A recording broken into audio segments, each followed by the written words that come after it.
স্বামীর কাছে তিনটি জিনিস চাইলে ওই স্ত্রী জাহান্নামে যাবে। নবীজি বলছে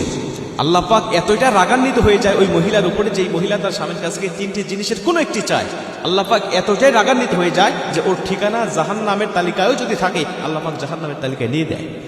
এজন্য এই তিনটি জিনিস কখনো আমাদের স্বামীর কাছে চাওয়া যাবে না, ভুল করেও চাওয়া যাবে না।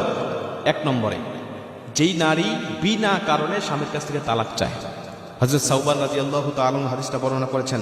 সাওবান রাদিয়াল্লাহু তাআলা বলছেন, যদি কোনো নারী তার স্বামীর কাছ থেকে বিনা কারণে তালাক চায় তাহলে এই মহিলাকে আল্লাহ রাব্বুল আলামিন জান্নাতে তো দিবেন না, এমনকি তার নাকে জান্নাতের সুঘ্রাণ যেন না পৌঁছায় এত দূরত্বে আল্লাহ পাক জান্নাত থেকে তাকে রেখে দিবে। অথচ আরেকটা বর্ণনায় আসছে, নবীজি বলছে জান্নাতের কাছ থেকে যদি কোনো মানুষ একটা দ্রুতগামী ঘোড়া নিয়ে যদি চলতে থাকে 40,000 বছর পর্যন্ত যাবে, এতটা দূরত্ব পর্যন্ত জান্নাতের সুঘ্রাণ তার নাক পর্যন্ত পৌঁছাবে। এজন্য ভুল করেও স্বামীর কাছ থেকে তালাক চাওয়া যাবে না।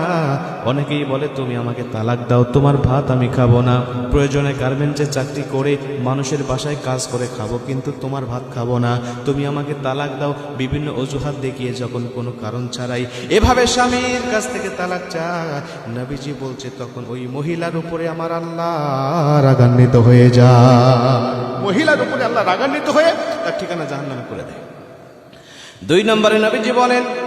যেই মহিলা তার স্বামীর কাছ থেকে বদদোয়া চায়, যেমন বলে তুমি আমার জন্য দোয়া করার জন্য আমি দ্রুত মারা যাই, তুমি আমার জন্য দোয়া করার জন্য আমি দ্রুত দুনিয়া থেকে বিদায় নিয়ে চলে যাই, তোমার মুখ যেন আমাকে না দেখতে হয় বা আমার মুখ যেন তোমার না দেখা লাগে, এজন্য তুমি আমার জন্য দোয়া করো আল্লাহ পাকের কাছে যেন আমি চলে যাই দুনিয়া থেকে। নবীজি বলছে মরণ কামনা করা, মৃত্যু কামনা করা জায়েজ নয়, মৃত্যু কামনা কোনো মানুষ করতে পারে না, আল্লাহ হায়াত মউত নির্ধারিত করে রেখে দিয়েছে, অতএব এটা আমরা কখনোই চাইতে পারবো না। 3 নম্বরে নবীজি বলেন, যেই মহিলা তার স্বামীকে বারবার তার মা বাবার কাছ থেকে আলাদা থাকার জন্য আবদার করে,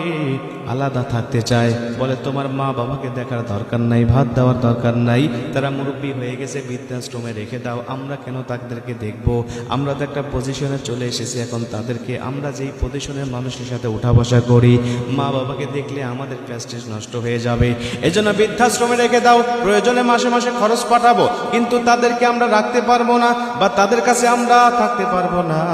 আল্লাহ রাব্বুল আলামিন বলছে,